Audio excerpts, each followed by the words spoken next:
Well,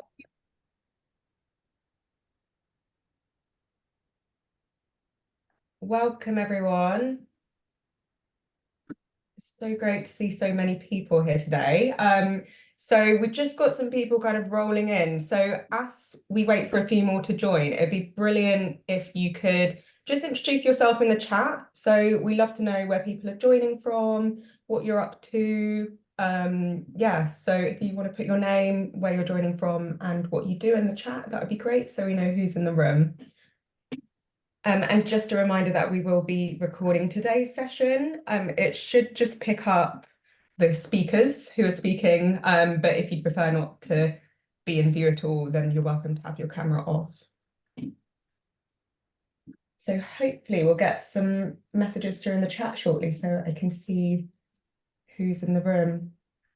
Hi Carla, welcome. Screenwriter from Reading.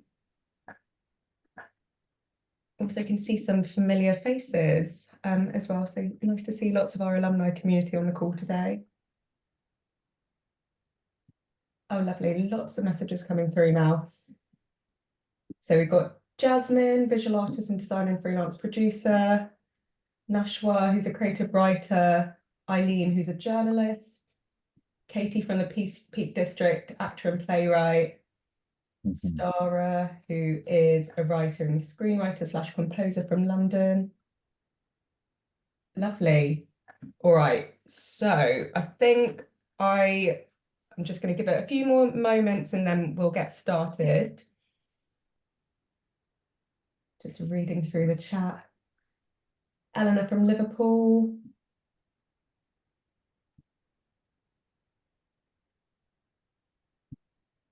And we've got Kelvin, who was in the same cohort of Creative Access interns, I believe, as one of our speakers. So that's brilliant.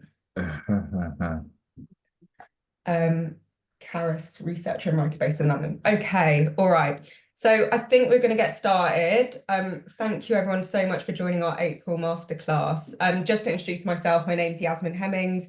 I head up the Thrive team at Creative Access. So we're the team that runs masterclasses, supports individuals from historically underrepresented backgrounds who are looking to progress their careers in the creative industry. So it's really nice to see a lot of familiar faces on the call, but to those of you that are new to us, welcome and thanks for joining. So I'm going to be chairing tonight's masterclasses and I'm really excited that we've been able to bring together some talented writers from our alumni community. So I'd love to introduce them. We've got Aniefiok Neef Ekpoudom, who is a writer, storyteller and author of Where We Come From, Rap, Home and Hope in Modern Britain, which was published earlier this year. We've also got Isabella Silvers, who's a writer, storyteller, and sorry, I've totally messed up my notes. Hey, I'm still a storyteller and I will be an author, so let's just take it. We've got Isabella Silvers, award-winning freelance journalist for titles including Cosmo, Elle and Stylist, and also writes her own newsletter called Mixed Messages, which is brilliant. And finally, we've got Katrina Smith-Jackson, who is a screenwriter on shows including Waterloo Road and Hollyoaks. And I will flag, just in case we have any connectivity issues, Katrina's joining from abroad. So we're hoping her internet is all good and well. It's been brilliant so far, but just in case it cuts out for any reason, please don't worry about that. So very shortly, I'm going to hand over to our speakers and we'll kick off a discussion which is going to cover a range of topics. We had lots of great questions in advance from people from kind of how our speakers have found and secured writing opportunities, to life as a freelancer, to how to get an agent, career advice and more. So we'll be covering those. Just wanted to do a bit of housekeeping first as we're online. So as I said at the beginning, we're recording this masterclass. It should only pick up the videos of those who are speaking, but if you prefer not to be recorded, just switch your camera off. Also, I think everyone is on mute, but yeah, if you could keep yourself on mute until the Q&A section, that'd be brilliant, just so we can minimize background noise. Also, if you could make sure your Zoom name is your full name, that would really help out my colleagues Bilmarja and Sarah, who will be doing the attendee list. So just update your name to the name that you signed up for this masterclass with. And finally, we've got a few Creative Access staff on the call, Richard, Bilmarja and Sarah. I think they should all have Creative Access in their name. So if you're having any tech issues, feel free just to message them and they can do their best to troubleshoot. So just in terms of the format for tonight's event, we're going to be having a panel discussion for about the next 45 minutes or so, where we'll do our best to cover lots of the questions that were submitted in advance. Then from about 6:45, we'll move on to the Q&A section. So you're more than welcome to submit questions into the chat, or if you'd like to come off mute and say your question, please do use the raise hand function, and I will just draw on people to ask their questions directly, and we'll try and get through as many as possible. We always love people to share how they found our masterclasses on social. So if you want to post about it, please do. You can tag us on @_creative access or use the hashtag CA Masterclass. So without further ado, I'm going to ask our speakers to introduce themselves. So Izzy, I'll start with you. Hello, yes, I'm Izzy. I am a very recently freelance journalist. I went freelance about 6 weeks ago full time. As Yasmin mentioned, I've written for a range of titles, a lot of women's titles, so Stylist, Refinery 29, Cosmo, Elle. Then I've also written for entertainment titles, Digital Spice, one of my favorite brands to write for. And I write a newsletter called Mixed Messages. It's on Substack, which is all about being mixed race, as I am mixed Punjabi, Indian, and English, where I interview a range of different mixed people, everyone from the leader of the Women's Equality Party, Mandu Reid, to Amanza from Selling Sunset. So a range of things, and I love it. Lovely. Thanks so much, Izzy. Katrina, if you want to go next. Hi everyone, I'm Katrina. I'm a screenwriter. I've written for Hollyoaks, Waterloo Road, Jojo and Gran Gran. I'm developing my own series at the moment under the Regional Breakthrough Writers Programme. Also lecture and screenwriting. I've lectured at Met Film School, Central St Martin's, Guildhall. Yeah, that's me in a nutshell. Brilliant. Thanks, Katrina. And last but not least, Neef. Evening, everyone. Nice to see you all. I'm Neef. I'm a freelance writer, author, and I've been freelance for about 8 years now, actually. And on the journalism side of things, that is mainly like culture and music journalism, with some sports as well, mainly for like the Guardian long read, and British GQ, which is a combination of profiles and like reported pieces. And then alongside of that, I'm now like an author, which I'm happy I'm able to say.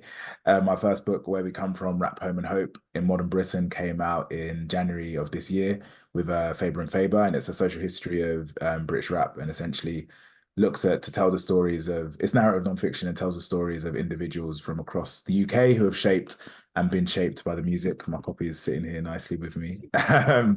And outside of that, yeah, I've been freelancing for around 8 years, and have worked with, also done writing with like Netflix, Adidas, Nike too, which I guess we'll probably get into as part of this conversation. But yeah, it's been an interesting journey, so I'm looking forward to sharing some of what I've learned along the way.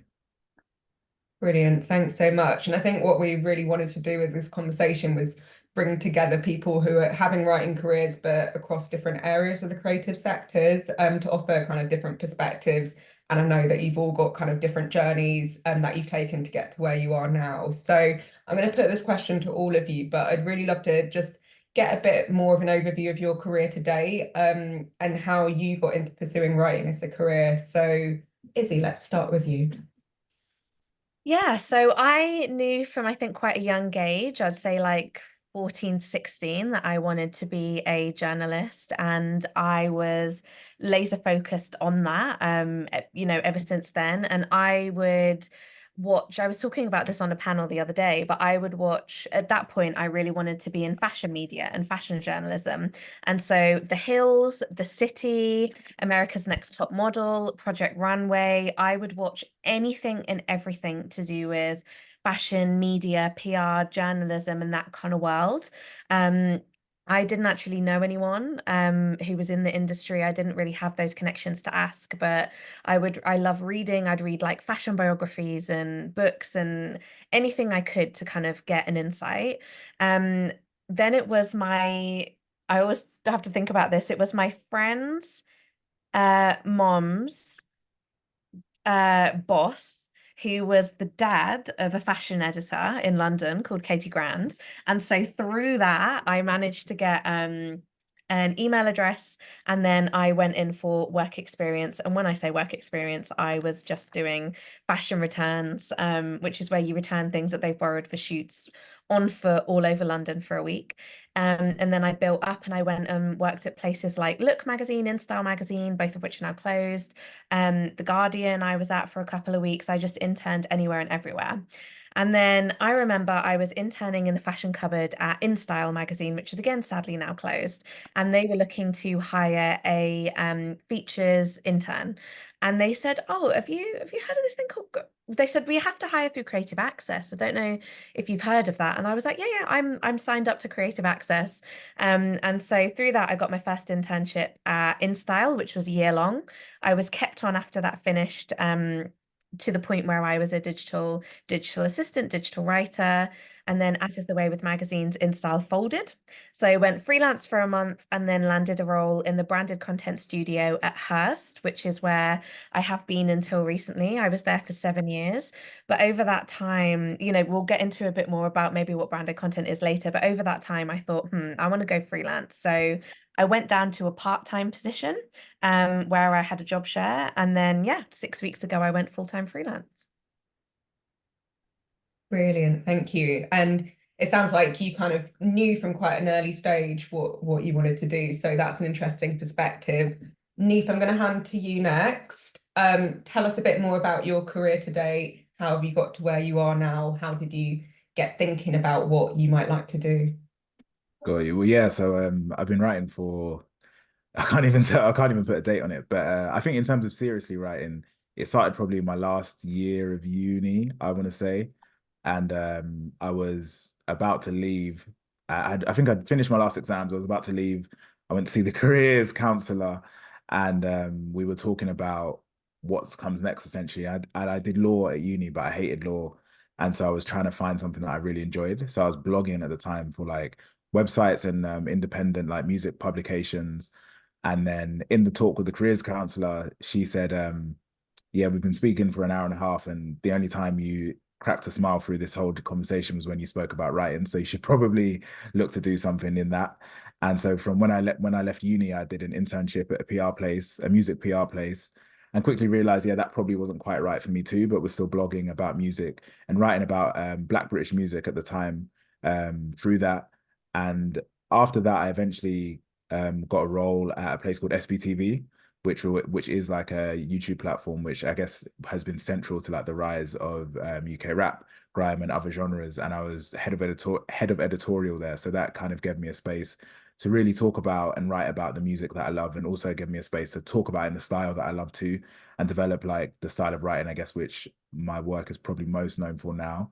From there, that was 2015. I went freelance after that on a whim, which I'm not sure I'd recommend, but I started to then freelance for places like Vice, which is and Noisy, and then later for The Guardian, GQ, Vogue, and places like that. And that was more like profiling and capturing Black British music as it was on this ascent in the past 6 or 7 years. So like interviewed the likes of Stormzy, Skepta, the Adenuga family, John Boyega, but then have written long read pieces about like South London football culture, cycling, these kind of things too for The Guardian. So I guess it's given me a platform to be able to really explore and write about the things that I find like most interesting to me. And then alongside that, my internship at Creative Access was actually at a place called TMS, which is a marketing agency. So a lot of what I've done in my freelance career since then has been freelancing with marketing agencies and advertising agencies, which I'm probably sure is something we'll speak about in a little more detail later. But that's what I've been doing along the side of that. And then I guess alongside that, I always knew that I wanted to write books eventually. So the freelancing was also like an opportunity for me be able to go out and do my reporting, to write a book in the style that I wanted to, with I guess less of the time pressures. And my book was probably in the work for about 3 or 4 years before it came out this year. So that's kind of an overview of where things have been at to date. Yeah, that's really interesting. And I think the fact that your uni advisor suggested that you focus on writing, shout out to them, because my uni advisor did not do that. Well, that's why I'm not working in writing. But anyway, finally to you, Katrina. I think I often speak to a lot of people on our programs who are really interested in screenwriting, but have literally no idea how to go about it. So it would be great to hear from you how your career has kind of progressed. Yeah, so mine was quite a long journey. Like it's a journey that started 14 years ago, but to give kind of like a snapshot of how I got into mainstream writing, I applied for this competition called Writer Slam that Triforce Productions used to run. I don't know if they still do or not, but I applied for it in 2016, where you had to submit like a 10, 15, the opening pages of a TV pilot script for the first episode. So I submitted that. It got longlisted to the final 20, but it wasn't shortlisted. So I decided to email the head of drama at ITV, who's the one who read my script. I emailed her and I just said, thank you for reading my script. If you've got any feedback on how I could, improve it, I'd really appreciate that. And she said to me, oh no, it was great. There was just one too many characters speaking in the first 15 minutes. And I was like, that's not feedback. Like, what is that? But I was like, thank you so much, blah, blah, blah.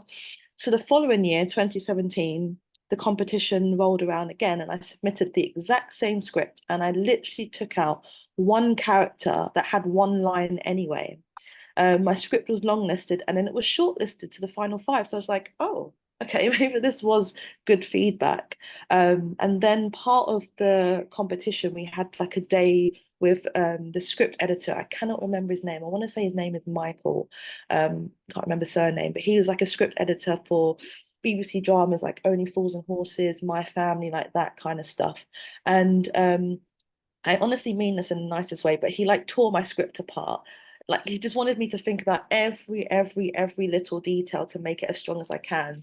To the point where once we were done with mine, he kind of looked around the room and said, "Should we take a mental health break?" And I was like, "Yes, please." But it was good for me because when the rehearsed reading rolled around, my script won.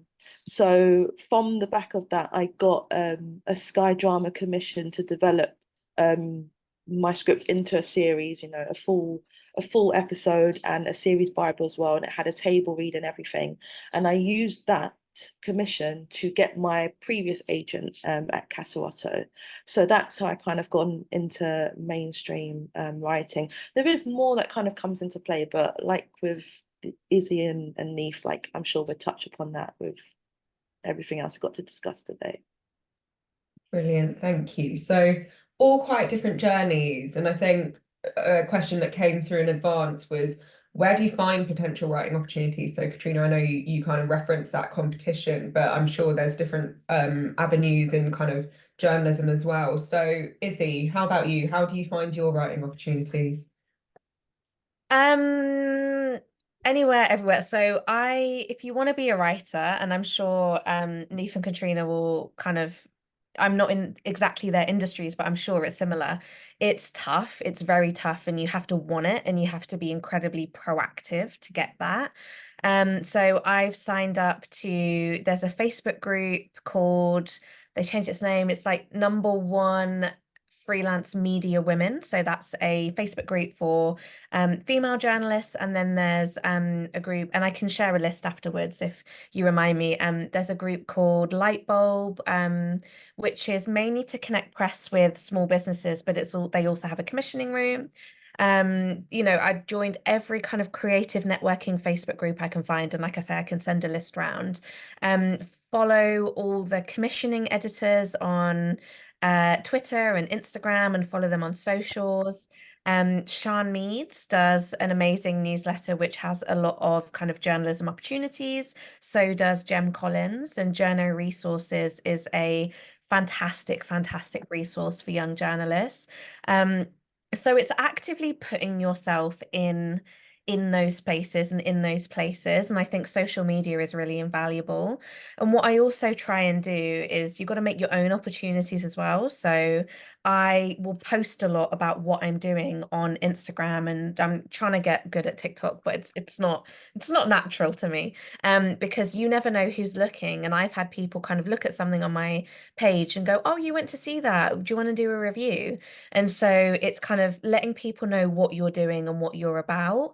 Um, and then pitching, I think we might touch on a bit later as well, but I guess you got to pitch, you have to put yourself out there. And I always remember, I can't remember who it was, but I can't remember who it was, but a journalist once kind of said, giving advice, that you have to aim for rejection. So if you aim for one no a week, at least you're putting yourself out there, and it's probably going to be a yes.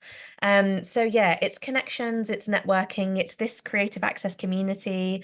I know I've posted in the WhatsApp groups before, like looking for people to pitch me. But yeah, it's just about building that network. And networking isn't just, even though creative access loves to do this, and it is incredibly important, networking isn't just kind of sitting in a room and talking to a different person every 2 weeks. It's being on this panel with Katrina, who I don't think we'd met before, but now I know her, and that's the network that you build up. So yeah, you got to go looking, but sign up to everything. Brilliant, thank you. And I don't know if you know this, but we actually use your Instagram as an example of a good online portfolio in our training sessions. So I didn't know that. Thank yeah. you. So yeah, I think, yeah, great that you refer to that, and everyone go check out Izzy's Instagram after this.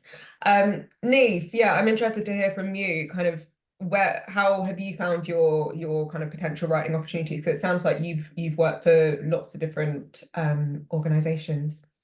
Yeah, and I definitely echo a lot of what Izzy mentioned about signing up for the right places. I think I even saw this tonight's event I think it was in Journal Resources was there. So I think like those kind of places are really good places to start, as well as putting yourself out there. I'd also say the big thing I would also say is, in terms of thinking about or finding opportunities, is first thinking about what kind of opportunities do you want? Like what are you actually looking to write about, and where are you looking to write about it, and what style are you looking to write that in? I think thinking with intention about those things, I think, is really important, because you can find opportunities, but you want to find the right opportunities that are going to suit essentially what you want your writing to achieve, and I guess what you want, how you want to express yourself, and the place and the platforms and the editors that are going to help you best communicate that to. So I would say definitely think about that, and I guess that I think a big part of that is reading a lot at first, like reading a lot of places and identifying places that resonate with you and that resonate with your style of work, or with places that you can see your work existing in. That's what I did initially, was looking at places and looking at writers whose work I'd read for a long time, or whose work I had admired, and then thought, okay, if this is the landscape, where do I feel like what I have to say sits within this? And that's what led me to The Guardian. I was like quite specific in like The Guardian and GQ, as I felt like those are places where I'd be able to express myself in a certain kind of way. So I think definitely be like really intentional, I think, is the first thing, and it is really, really important, because I guess especially with journalism and with writing in general, because media is such a busy landscape, you can get pulled in all of different directions if you don't necessarily have a plan. So you do, and whilst all opportunities may be good, not every opportunity is maybe like a good thing for you at that time. So being able to be discerning about that, and I think that a lot of that comes from setting out of intention of who you want to be, what kind of writer you want to be, and where you want your writing to appear. I would then say after that, I always say like being annoying is like the big thing. When I was first pitching to the Guardian music team, I think I emailed the editor like 10 weeks in a row every week. I just set a thing on my phone like Wednesday 9 a.m. I'm just emailing this guy a pitch. I'll say, and then every week I'd follow up, hey, have you seen this? Have you seen this? Didn't get any responses. Maybe like legit like 3 months later, he was like, oh, like I've seen you've been emailing me nonstop. We have this opportunity to interview someone. Would you be interested in it? And so it was nothing to do with the original pictures I sent, but because my name was just top of mind for him for the type of work that I wanted to do, he was like, okay, like we actually have something, like here's like let's see if like this relationship can work. So I think that's definitely like that, being annoying, and don't be afraid to be annoying either, because I think something that happens, especially as I've got further on in my career and things have got busier, and you get a lot of emails and stuff like that, you realize like it's never personal if someone hasn't responded right away. And I think at the start of your career, it's like easy to feel like, ah, that they haven't responded to me, that must mean like they don't like it, or that must mean there was something wrong with what I said. But it really probably isn't that. They're probably just getting hundreds of emails a day, and they just haven't got around to it yet. So I would say like keep being persistent in plugging away when you're trying to reach out to people, because that massively helps. I think the other and the last thing I would say is that find your favorite writers and just email them for advice. That's one thing I still do to this day, to be fair. But when I was talking about that process of being intentional, I'd find like who are my favorite writers, whose writing has really resonated with me and or impacted me, and I just find their email online. I just shoot them an email and say, hey, look, I love your work for XYZ. I was hoping to get some advice on how to do this, how to structure, how to get into writing for a certain place. And that was really useful because a lot of the advice I got from those in the early emails, like 7, 8 years ago, I still use a lot of it today. And you get introductions to editors, which is a way easier way in than maybe cold emailing at times. So I'd say definitely do that. And I guess a lot of that is like not being afraid to step outside of your comfort zone a little bit. I always try to think of it like, I think I may have actually heard this at a Creative Access Masterclass like years ago. It's like every decision is like a bottle of water versus a bottle of Coke. So if you try and think at the time when you're not sure what to do, the bottle of water may get you a little bit further, or maybe a healthier decision, even if it doesn't feel it at the time. So it's like always just trying to think, boil it down to like really simple terms. Like if I'm scared of emailing this editor, if I email him, what's going to happen? If I don't email her, what's going to happen? And usually like the emailing is usually the right option, even if it is scary. So I would say like embrace that, and yeah, be intentional as well. So yeah. Yeah, some really great pieces of advice there. Thank you for that. And then Katrina, yeah, you kind of referenced competitions and you're part of schemes, but are there other ways that you've kind of found writing opportunities? So for me now, I get mainly everything through my agent. So they put my work forward to producers and production companies, and then I have general meetings with them, etc. But kind of prior to that, and still sometimes now, I might find stuff, as Izzy mentioned, like WhatsApp groups. So I'm a part of the Black Women in Scripted WhatsApp group. There's also one called Screenwriters and Producers. Also, there's the creative access groups as well. I know I've posted stuff in there myself. I'm looking for this person, do this, do that. So it's a great way to find opportunities and also just to network as well, to connect with people. Social media as well, Instagram, Twitter. When I was on Twitter, I was always seeing stuff on there. There's a lot of stuff going on there, but you have to be following the right people.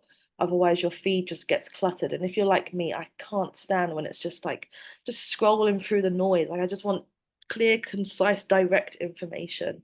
I can't think off the top of my head the right people for Twitter, but what I could do after this masterclass is write a list. And if I send it to you, Yasmin, and maybe you can circulate it around anyone who is interested. Where else? Yeah, competitions, rehearse readings for anyone who wants to get into film and TV writing. Think of theatre as like a grassroots start, whether you can get like a short play on or rehearse reading, just anything, just to get your writing out there. Make short films, make web series, just again, anything to get your writing out there, to get your name, on people's lips, because a lot of it as well is word of mouth. There's people I worked with when I used to work in editorial at EastEnders.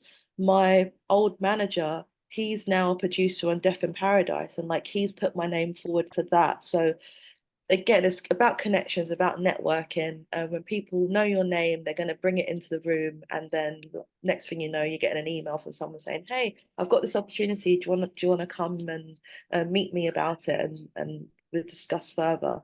But like Neef said as well, be annoying. This is also for myself. I used to be very annoying, and then I kind of got a bit like, oh, maybe I shouldn't bother people. But no, after this now, I'm going to be annoying again, and I'm going to chase up and follow up all the connections that I've made recently and be like, yo, you got any jobs going or anything happening? So yeah, that's all I can offer and add on that one. Brilliant, thanks so much. Conscious of time, so I'm going to move us on to the topic of freelancing because I know that you all have freelance careers. And Izzy, you mentioned at the top that you've recently gone full-time freelancing, and I'd love to hear just a bit more about your journey and kind of the decisions behind that. Yeah, so I as I mentioned, I moved to Hurst 7 long years ago when I was made redundant from InStyle. So I took the job. It was in the branded content team. It wasn't what, my heart desired. Like, it wasn't a job at Vogue. It wasn't um kind of the route that I thought my career was going to go down, but it was better than £0 and 0 pence. So I took that job, and my attitude, and it's similar to what Neef and Katrina have been saying as well, is my attitude is you never know what you're going to get from any opportunity. So take those opportunities. So to be completely honest with you, my plan was to go in there and be working with the editors of Cosmo and the editors of Elle and the editors of all these magazines that I wanted to work at, and kind of slide over. So do this branded content job and then go and work with them. It didn't work out that way. I applied for a lot of jobs and I was always second. They were always like, "You're good, but we hired someone else." So I was in this role and I took everything I possibly could from it. And while I was there, branded content is amazing, and I get to do some really interesting things, and I still freelance write branded content. And if people don't know what that is, it's when so for example, I'm writing a piece at the moment for women's health, and it's sponsored by Barbie. So I've interviewed 3 different women about what play means to them. So I've interviewed a hairstylist, a racing driver, and Jayanne Lopez, who's the founder of Black Girl Gamers, on what play means to them, and I'll weave Barbie stats in. So I do get to do some fun things, but clients, I think, with the way money is at the moment, were just getting less and less brave, and I was feeling less and less fulfilled. So I decided, I was freelancing editorially, and then that got to be a bit much. So I was like, right, let me go part-time, because then I can kind of satisfy myself on Mondays and Tuesdays and do this branded content job Wednesday to Friday. And the plan was always to go full-time freelance. So when I got to that kind of tipping point where I was like, okay, I'm getting really busy again, I've got mixed messages, I'm trying to build it up. And I think when I kind of stopped seeing progression for me within my role, that's when I kind of thought, right, now is the time. And I remember, I don't know if we spoke about it, but I was talking to Neef about it when we did like a course, and what I wanted to do. So yeah, it was in your gut, it just felt right at the time to make the jump. And I had been planning it for 2.5 years when I was part-time, so it didn't feel like too much off a cliff. Brilliant. Thanks for sharing. And I think, you talk about planning it and it not feeling like it's off a cliff. I feel like we can't talk about freelancing without talking a little bit about finances. So Ariana actually asked in advance, do you have any advice on the reality of having a freelance writing career and paying bills? Is this something that you're able to do in a manageable way, or do you have to have other forms of income? Just be great, Neef and Katrina, to hear a bit from you on kind of how you've managed that. Neef, maybe I'll throw to you first. Yeah, no, definitely a very important reality and a big part of freelancing that you can't escape is the financial element of it. I think there's so many things. I think the first thing is, when deciding to go freelance, is looking at, I guess, is like analyzing your situation in terms of what commitments and responsibilities you have in the immediate term that need to be covered. And then I guess how can freelancing cover them? For me, like, I went freelance, as I say, on a whim, and kind of like quit my job and just decided to be freelance, which, I was living at home at the time, so I was able to take that risk. But it was then I had to like build up everything step by step from there. Whereas like Izzy kind of just mentioned, she's like took a lot more of a calculated approach to it, which I think I would definitely recommend too.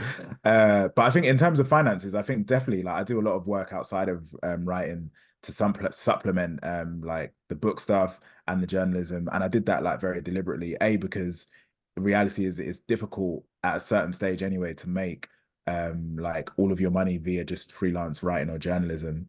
And I think also there's the element of, I wanted to do other stuff because I felt like that would give me the freedom to choose what I wanted to write about, as opposed to feeling like I just have to write about everything that comes my way. And that goes back to the point I made at the beginning about being intentional. So for me, it was like, what career can I craft that's going to allow me to be as intentional about the writing, and that's the thing that I care about the most. So I do a lot of like advertising, freelance work with advertising agencies and with production companies. A lot of that started from my creative access internship with a place called TMS. They were like, "Oh, we've seen you've been writing and interviewing loads of musicians and sports people. We actually have like some it's called like ethnographic research. It's like freelance strategy um uh work going, and we actually just don't know how to do it." Their client was Adidas at the time, and they were like, "Oh, you've been interviewing people and you've been writing pieces. Do you think you could do that for a brand?" So I was like, "Okay, like I'll give that a try." And that was like kind of my introduction into the world of agencies. So I work with agencies like really regularly, and that probably provides like the most at this point anyway, outside of the book anyway. Probably provides like most of my income, I would say, and I feel like then that just frees me up to do, especially now I'm at a stage where I don't want to be writing pieces all the time. I'd rather write like maybe 4 big pieces a year. So that kind of frees me up to research, report, and do that. So it's definitely a really big part of freelance writing, is looking at where and how you can use your skills in other areas. Because one thing I've definitely realized, especially when it comes to advertising and marketing, is that essentially they're trying to tell stories. And if you're a writer, you already have proof that you can do that. And that is like a very invaluable skill. So, and it was something that was very transferable as well when I started to work with some of these other places, was that I already had like proof of concept that I'm able to tell stories. And so that's been like really useful. And I think also alongside that, I think writing and freelancing just opens you up to so many other different paths.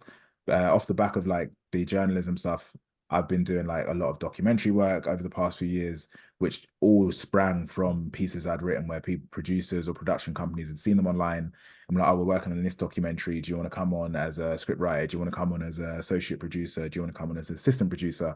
And again, a lot of the skills were transferable. It was interviewing people, it was shaping narrative, and whatnot. So definitely do look at other forms of income. And I think definitely I would also, I know freelancers who, especially at the start of their freelance career, they were doing things completely unrelated to writing to support themselves at the beginning, whether that was part-time work, all of these different kind of things. I think don't feel like, one thing I always say is like, don't feel pressured that all of your income has to come from freelance writing. Like, especially at the beginning, I don't feel like that needs to be the case. You just want to put yourself in a position where you can create the best work possible. And sometimes, often that involves doing other work on the side. Brilliant, thank you. And I think so interesting how kind of your writing has spawned all these other areas that you've gone into with advertising and working on kind of documentaries. So yeah, that's just really interesting to hear.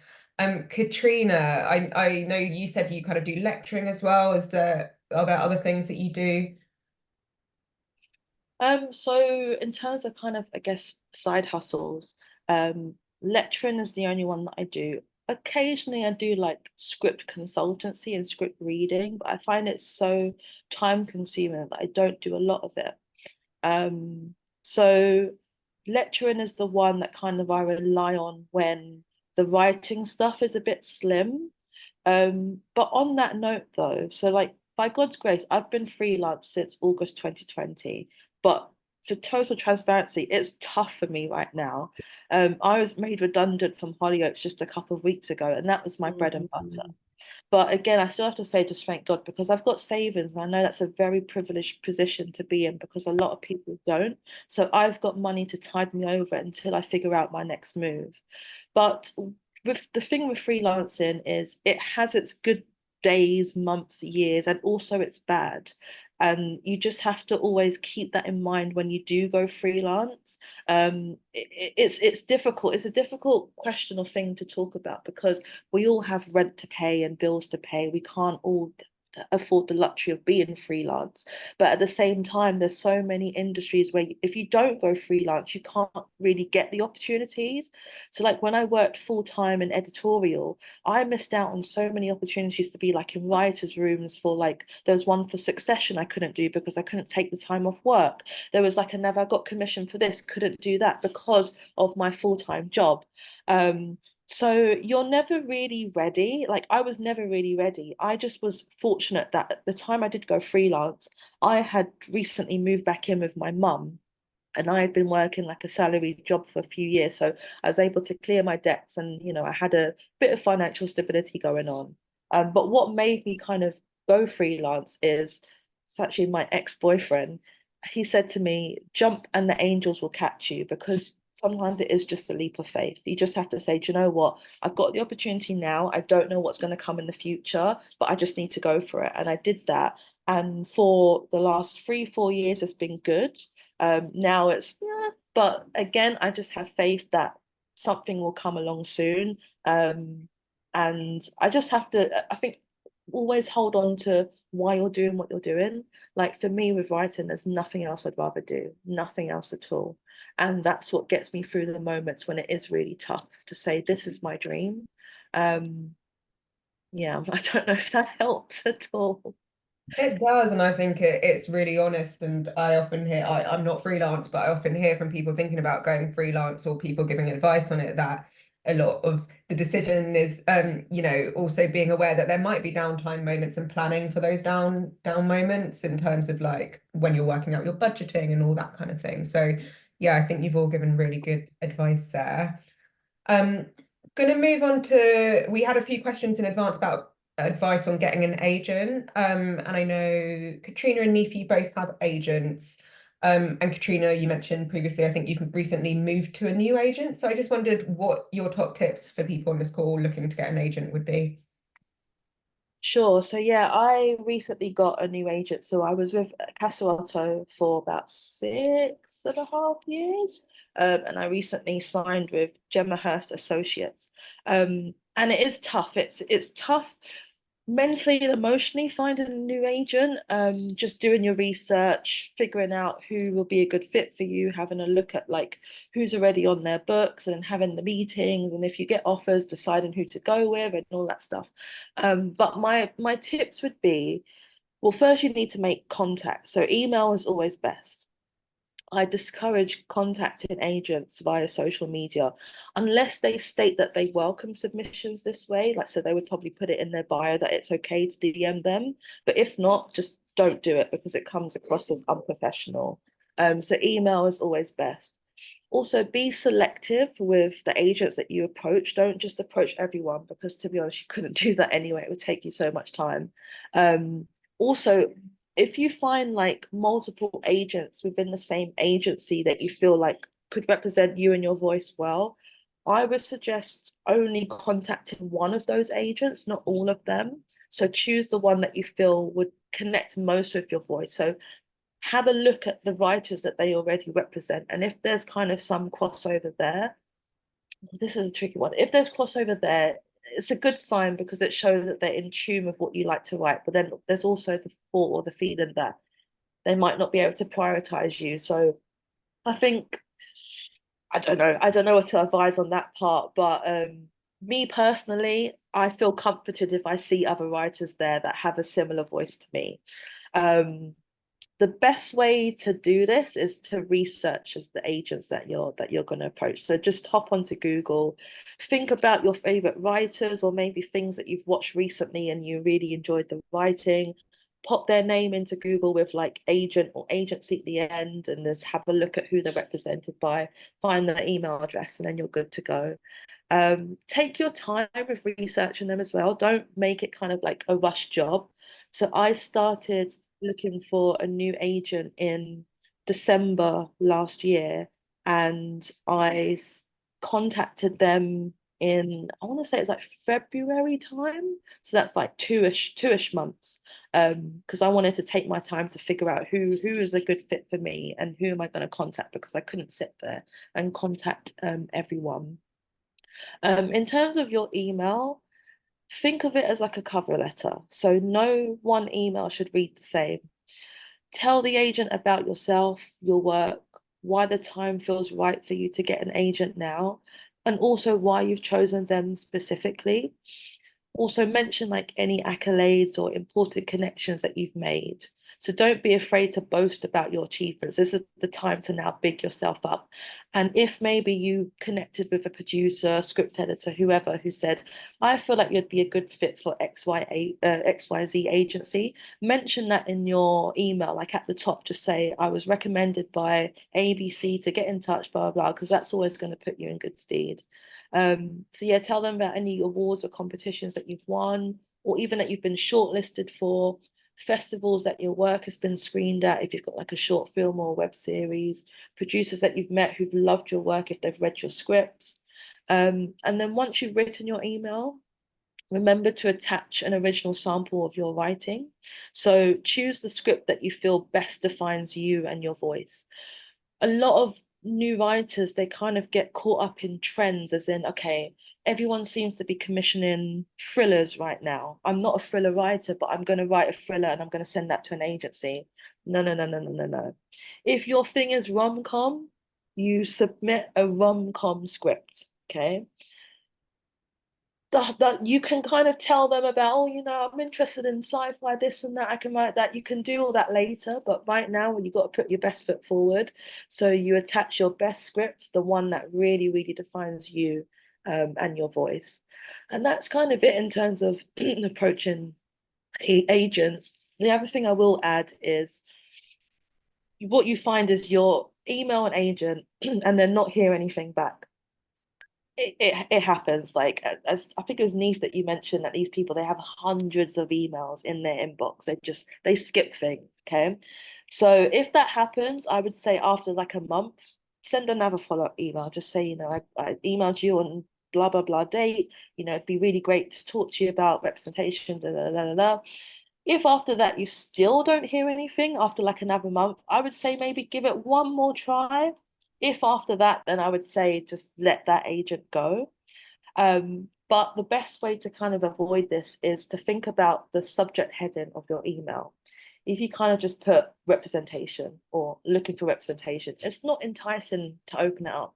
So make it punchy. I think when I approached agents recently, I think I put in there like award-winning screenwriter that's written for Hollyoaks, Waterloo Road, that also lectures, blah, blah, blah. It was long, it was so long, but it made them open up the email. So think of how you can think of your logline, basically, the thing that the one liner, the one sentence that really defines you, your accolades, how amazing you are. That's going to make someone open up that email and then bring you in for a meeting.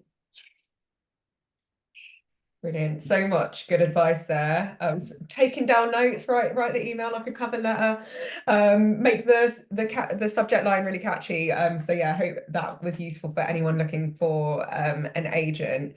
I'm gonna do a couple more questions before we move to the Q&A. So if you're thinking about questions for the audience, please for our panel, please do start popping those into the chat, or get ready to kind of raise your hand. Neef, you've recently had your first book published, which is super exciting, and I'd love to hear a bit more about how that came about, and yeah, how it's been. Thank you. Yeah, the book Where We Come From came out in January, and it's a social history of British rap. But more than that, I guess it's like narrative nonfiction, and I guess takes us across Britain to look at how lives have been shaped and have shaped the music. And I guess tells of personal stories of about 7 or 8 individuals from the Windrush era through to present day. A lot of it started with my freelance work, actually. I was doing a lot of freelance work for Vice at the time and getting to go outside of London and interview musicians, and ended up going to Manchester to interview a rapper called Bugsy Malone. And he was just, what I saw was just like change like my thought process in terms of what I wanted to do. I always knew I wanted to write a book that captured the music scene, and I guess like captured my writing in a more long form space. But then going to Manchester and seeing how the general public were reacting to him as he was going through his day to day, people were bringing their babies out to meet him, their mums out to meet him. It was surreal. But I thought, oh, I'd love to explore like the impact that the music is having right across the country, and how, and I guess like the role that music plays in people's personal lives. So that was like the ideas going into the book. And then in terms of then trying to bring that into reality was like probably the more difficult part, because I didn't know any authors at the time. I didn't know much about publishing at the time. So I went through that process of trying to find an agent, and doing it literally was just mentioned about trying to research who's the right person, who are the right agencies to find a literary agent. And then once I got a literary agent, we put together a proposal, which for nonfiction, if you're writing nonfiction, you just need to write like a sample chapter, and then a proposal about why you're the best person to write this book. So I was like, I've written loads of journalism around the subject. I've listened to the music since I was a kid and whatnot. And then you send that out to publishers, or your agent sends it out to publishers. And then we got a few offers, and I decided to go with Faber and Faber. So that it was a really life-changing process. I think everything we've spoken about before so far was part of it, even in terms of freelancing and doing other things outside of writing was such a big part whilst researching the book, because it took 5 years to go up and down the country and sit with people for weeks and months at a time. So I'd be doing interviews in Glasgow or Coventry or Birmingham, and at the same time I'd be doing like a side project for like Google or something. So I'd be on my Zoom meetings, and then I'd log off and go and do an interview somewhere. So it was definitely like the thing that I really wanted to do. I always saw my writing as probably more suited to longer forms and longer styles of writing, and places where I could really explore narrative and story. And when I talk about like the intention thing, that was something again that was like really had top of mind from when I first went freelance 8 years ago, was that I really wanted to get into writing books. And so I'm happy that I've got book number one done. Such a big achievement, and did a quick Google before this, and it's had absolutely excellent reviews. So everyone, we should drop a link in the chat. Everyone go check it out. Izzy, I think I'll just put one question to you as well before we open up to the Q&A. And this was submitted in advance from Safia, which was just asking you to kind of speak a bit more about establishing yourself in the industry as a woman of color, and what experience do you need to be given the opportunities to write editorials in magazines? Yeah, I'm always far too honest. I was in an organization where it's always individuals. There are a few individuals that I don't think they liked that I am number one, I'm a young woman. Number two, I'm a young Asian woman, a young woman of color. I don't think people like that I'm outspoken. I fight for what's right. I'm very vocal about wanting change. Often people will say to me, like, when it got to the end of my job, I was like, this shouldn't be happening, or blah blah blah blah blah, and people would say to me, but Izzy, what do you care, you're leaving. And I've realized about myself is that it's not about me. I always fight for what's right for other people. So even though I was leaving, I didn't want to leave behind a negative situation. So the biggest thing that the biggest piece of advice I always give is to find your community and find a group of people that you can rely on. And so whether it's people from Creative Access, people from your cohort, in my organization, there was a network for people from global majority, like ethnic, kind of minoritized ethnic backgrounds, marginalized backgrounds. Those women in particular, men too, but for me, the women help me deal with gaslighting and bullying and all this stuff. They really, really help me, because I'm open to being wrong. So sometimes I would say to my friend D, I'd be like, D, they've said this, what do you think? And she'd be like, yeah, you probably shouldn't have said that. But equally, she'll tell me, and I know I can trust her. Like, she'll say, no, actually, you're not unprofessional, you're not aggressive, you're not XYZ. So finding your people. I think in terms of establishing yourself, it's just, yeah, have those people who can support you, because you might come up against people doubting you, questioning you, not thinking that your opinion is valid, like, I'll never forget, this wasn't at Hearst, but I was in features meeting in the morning, and we were doing celebrity news, and the white woman who was running the site said, oh, Rihanna was at Carnival, and she was like, oh, it's disgusting, she needs to put some clothes on. But then when Kylie Jenner was wearing a bikini, she was very happy to run that story. So you'll come up against that. Find your people who will be able to back you up until you find your voice. In terms of getting profiles, similar to what Neef has been saying, I post pretty much all the articles that I want to post about on my Instagram, because I'm building up a picture of who I am and the kind of things that I write about. So make sure that you're showing people that you write about fashion or beauty or entertainment, whatever it might be, and build up a portfolio and a personal brand. I think Ortega Uwagba's Little Black Book is a really good book. And I just remember her talking about kind of building your personal brand. But it's being annoying as well. It's being persistent, even to this day. Like, you know, I'm 10 years into my career and I've never done a cover interview, and I want to. And so I will email my editors and I will say, I'm available. These are the kind of women I think it would be great for me to speak to. So you just have to shoot your shot. And like I said, aim to get rejected, because you'll probably get commissioned. I'm sure you'll get that cover interview. Look, I'm putting it out there. Manifesting. Brilliant. Thanks so much, Izzy, and to Neef and Katrina as well. So we're going to move on to the Q&A. You can see that we have quite a lot of questions coming into the chat already. So I will start with one. Let's see how many we can get through. And if anyone wants to come off mute or raise hand, or raise your hand, and then we'll invite you off mute, then you're welcome to do that. But I will start with Jaja's question. I hope I'm pronouncing that right. But they've asked, as writers, what is a practice that helps you get into a state of flow and produce your best work by yourself or even with others? So I don't know if anyone has any thoughts on that, about how you get into a state of flow and produce your best work. Neef? Yeah, I've got when I was talking about emailing writers whose work you like, like 8 years ago, I emailed this writer called Paul Cantor from America. And he basically gave me this advice that said, I call it tracing now. I can't remember what he called it, but it's basically, he said, like, find writing that you like, prose that you like. It might be fiction, it might be non-fiction, it might be poetry, and just put a certain amount of time aside every day and just copy that out on a Word document. So copy out, like, if you've seen a paragraph that resonates with you, just copy that out. If you've seen like, it might be a chapter, just copy that out. And he said basically, like, what that will do is it will get you used to I guess, like, prose that and styles of writing that resonate with you, but also teach you about sentence structure, about how to vary your length of sentences, about tense, and all of these like really technical details that you almost absorb by osmosis. And I started to do that every day.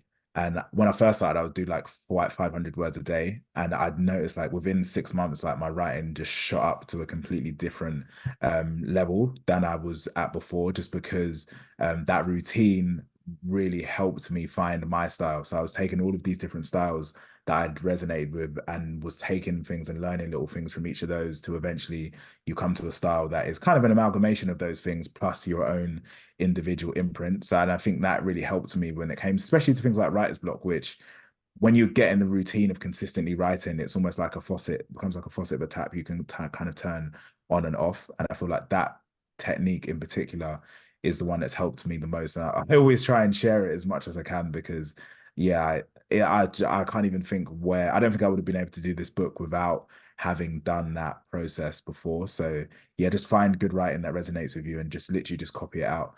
And you'll see, like, you'll start to learn a lot from that. Brilliant. Thanks so much for that. I don't know, Katrina or Izzy, if you have anything to build on or that. For me, I really have to be sensible with my writing environment.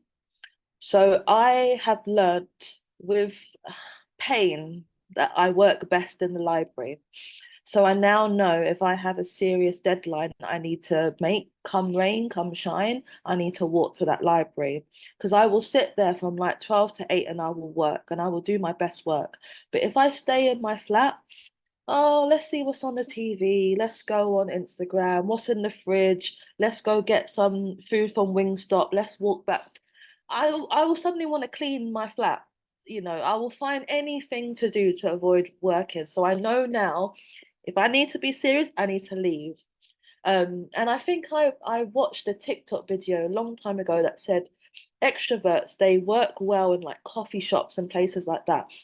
I think I'm like in between introvert, extrovert. So maybe that's why the library works for me. But think about your writing environment. Is it going to produce your best work? If it's not, then you need to find something that will. And it's trial and error.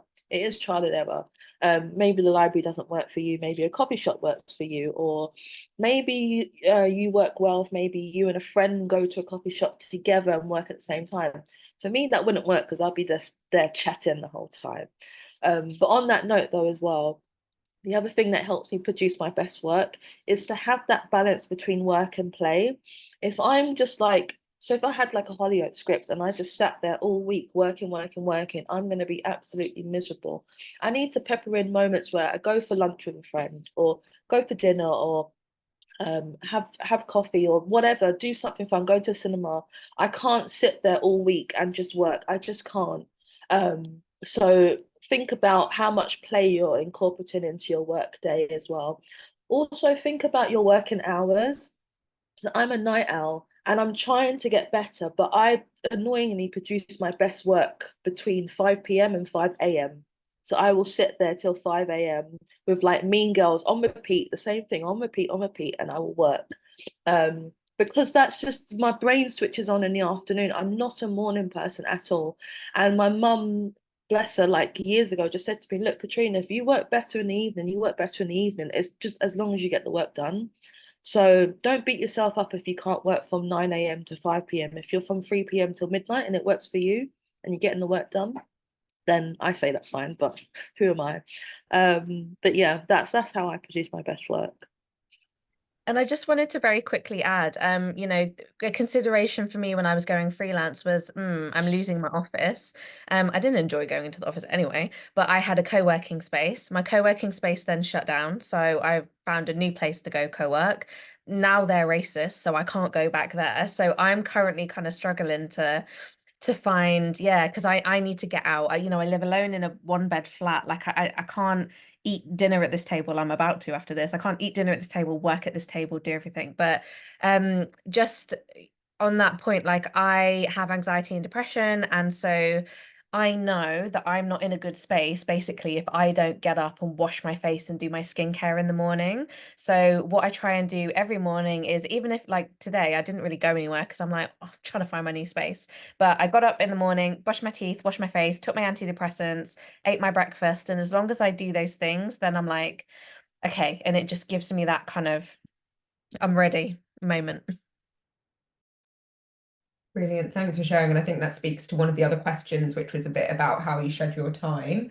I'm going to move on. We've got some kind of speaker specific questions. So Neef, I'll do the one for you first, which was, what experience did you already have ahead of securing the writing gigs for Vice and GQ? Yeah, before Vice and GQ, I was writing for Clash magazine, who are still really good and they're still around. And had worked at SBTV. But I think the main thing was I was trying to build up a body of work that showcased my best writing and I guess like the nuances of what I was writing about. So I knew I was going to be approaching GQ and Vice and The Guardian about music, about profiles, about essays. And so I wanted to have work that showcased and put my best foot forward. So it was probably less about the platform for me and more about where was I able to showcase that. So Clash Magazine was great. They like really gave me and other writers a lot of freedom to write in your own style, and to write quite creatively and to bring a lot of ideas to the table, which helped massively. And the same with SBTV. So from there, I was able to bring those to those publications. And I think also using social media was a big thing as well, because when you're freelancing, your body of work isn't contained in one place. So being able to almost like talk about the narrative of your work on social media, on I guess X as it now is, on even on LinkedIn, on Instagram, was really useful because I guess like there was an idea. I was able to quite clearly show a theme of what I was writing about. And then I think I got speaking to a lot of editors over social media before I actually started to get commissioned for some of these places. I think the final thing as well was also thinking like detaching. And I think something that really pertinent for freelancers, because you do end up working with so many places and so many different titles and so many different companies, was like detaching the title like the title or the reputation of a place from like almost like your sense of like worth or sense of self. I think is a really important thing, because I think when you're freelancing, you can quite easily fall into the trap of thinking like, oh, like I write for The Guardian and I write for this place, so that means like my writing's great and I'm great too. And it's like, I think when I speak to a lot of my friends who freelance, we often end up talking about that, because that can kind of sidetrack you in a way. If you feel like you're writing for like The Guardian or GQ and you're writing about a certain thing and people are loving that, you can almost sometimes feel the pressure to keep writing about that specific thing, even if you have other ideas that you wanted to do.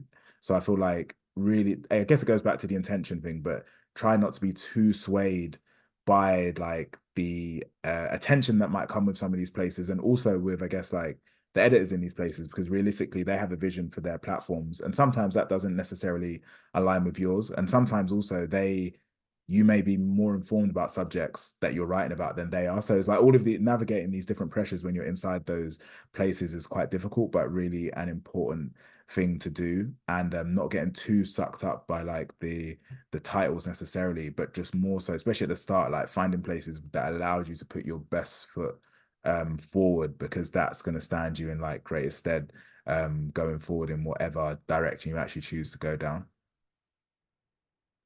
Brilliant, thanks so much. Just trying to work out which questions to pick. There's one for Katrina from Raphael, which is, if you had to choose one, would you advocate for focusing only on pilot or feature script samples or short films and building an online audience as a solid way to progress? Does that make sense to you? Repeat the question for me, please. If you had to choose one, would you advocate for focusing only on pilot/feature script samples or short films and building an online audience as a solid way to progress? It's a tricky question to answer, because for mainstream opportunities, you do need an agent. But in the meantime, I always advise writers to get writing. So this is when short films come in handy, web series come in handy, short plays, rehearsed readings, all that stuff. I think if you're new, yes, focus on your short films, focus on your short plays and the kind of short form medium, things that you can self-fund as well. If you're kind of in that new but emerging stage, then start to think about creating some pilot scripts and some treatments or series Bibles to go with them as well. I do think as well, if you've got a burning idea in your head for like a TV series, then just get it down onto paper, but kind of have it saved, on your laptop to whip out for that moment where you got yourself an agent and you got a meeting with a big, fancy production company. But I would say if you're new in your career, do focus on your short films and those stuff. And only when you're now starting to create things and your name is getting out there, then you can focus on TV pilots and feature films as well. Brilliant, thank you. We also had a question which was about, I know some of you referenced WhatsApp groups for writers and Facebook groups for writers. In terms of the WhatsApp groups, Ella's asking, do you have to know someone already in the group chat, or is it publicly available to join? If so, where can you find them? I'll just speak to the Creative Access WhatsApp groups first, which we have WhatsApp groups which are kind of for people in our community, so people that have done an internship through us or have done a mentoring program through us. So if that applies to you, then you're always welcome to get in touch with us on programs at creativeaccess.org.uk, and you can ask about joining one of the groups. But for the ones that other people mentioned, Izzy, I don't know if you know. Well, I was just going to say, I think it is about knowing someone, but knowing someone, for me, I've changed the definition of what that means. So it's just literally knowing someone. It's not being their best friend. It's not having worked with them for years. Like I was at a friend's house for dinner on Saturday, and she was talking about how there loads of people were out at Cannes, and there was this WhatsApp group, Black in Cannes, and then one said to someone else like, oh, can I join that group? Can I join that? And it's just that. It's not necessarily knowing people on a deep level. I am in a couple of freelance groups. I'm in a Twitter group and a WhatsApp group, but again, it's not necessarily that we have to know you to be added, but some of these groups are kept kind of deliberately small because we've built kind of a bond and a community within the group. And so we're not adding anyone. It's not that we're just not adding, one specific person. But I think that my laptop's gonna die. My mantra, let me take you with me while I find my charger. My mantra is don't ask, don't get, and also ask forgiveness, not permission, but that gets me in trouble. But don't ask, don't get. So if you see a group that you want to be in, just ask. What's the worst they can do? Say no, and then at least you've hit your target for aiming for one rejection a day. Brilliant. Thanks, Izzy. Enjoying the the walking round.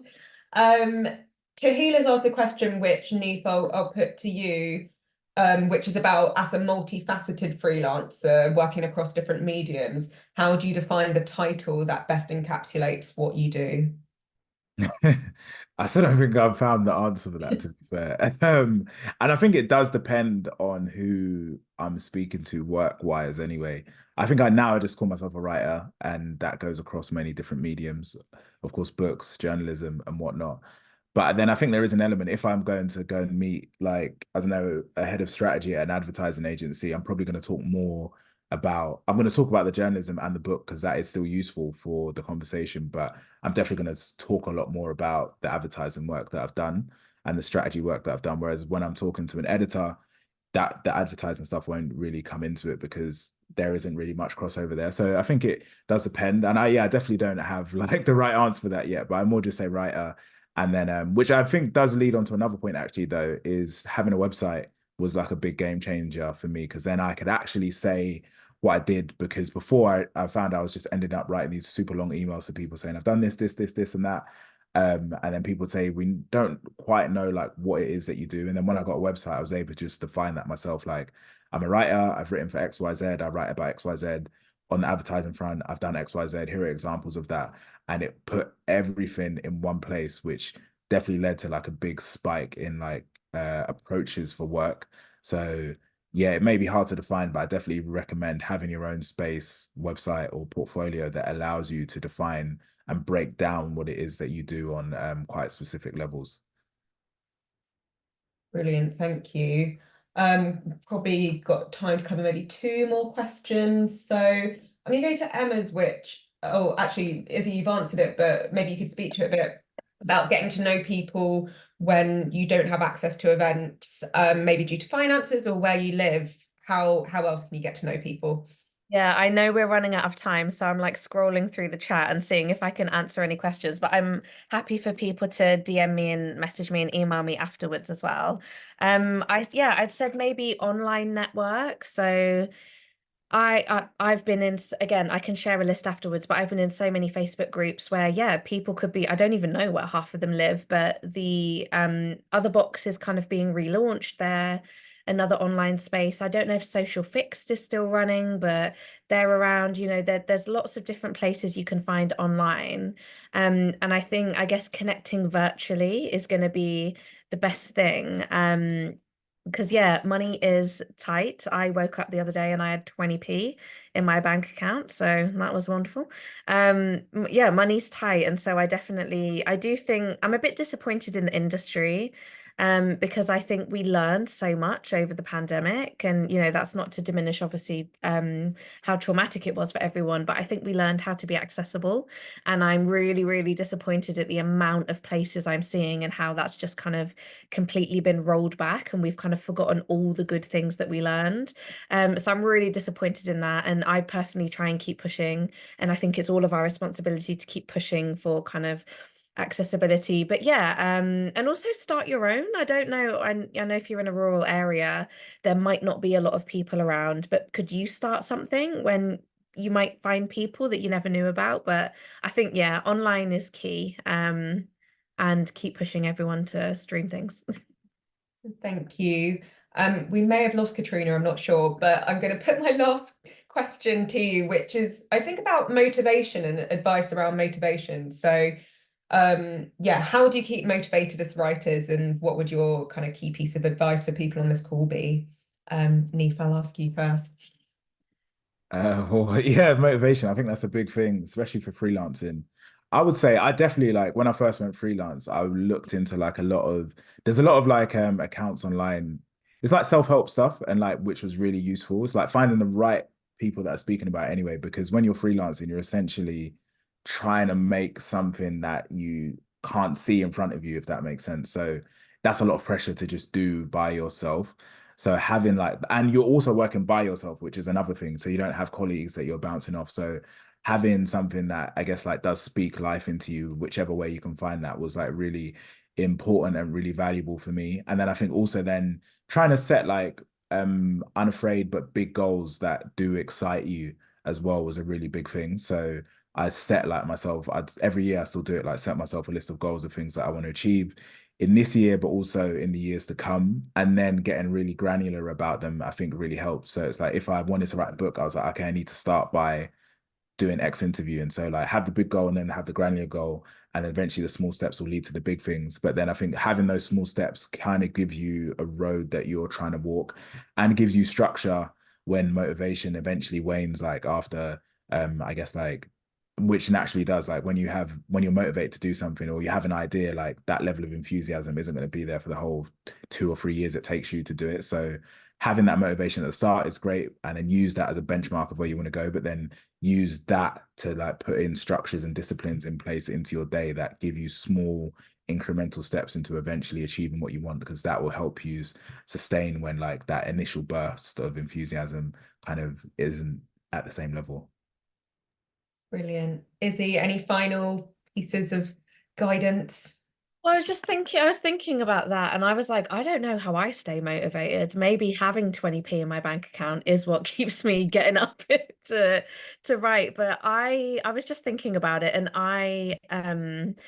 I think you need it's your people. I think you need kind of people behind you, and you need your hype women. And I'm the number one hype woman for all of my friends and everyone I know. Like whether I've met you once or 100 times, I'm going to support you to the ends of the earth because I just think it's so important. And so I'll message my friend and I'll be like, oh my God, what am I doing? And then it's having those people who kind of can hype you up and have your back. But yeah, and it's also your dreams. Like I can visualize my book on the shelves at Waterstones, and same as Neef, like I broke it down into what I need to do to get there, and I know exactly what I need to do to get there. I'm just scared to do it. But it's that's what keeps me motivated as well. And with my newsletter, um as I said, I write about being mixed race. Like a while ago, I got stopped on a train by a woman who went, "Excuse me, you a writer?" And I was like, "Yeah." And she went, "Do you write mixed messages?" And I was like, "Yeah." And she's literally reading my newsletter to decide how she raises her child. And so it's little comments like that, and like that blows my mind. Because her child is mixed, she's monoracial, but her child is mixed. And so it's keeping hold of those little moments of praise and being proud of yourself as well, and be proud of everyone here today has already taken more steps than some other people. Like I think you can forget that when you're in it, but the fact that you're here and listening and wanting to develop is big, and that sets you apart. So be really proud of yourself and remember your achievements, but also same as Neef, like set goals. I did a vision board for the first time last year, and I found it really, really helped me because it just got me to write down those goals and kind of think about it. So there's so many different ways, and it's just whatever works for you.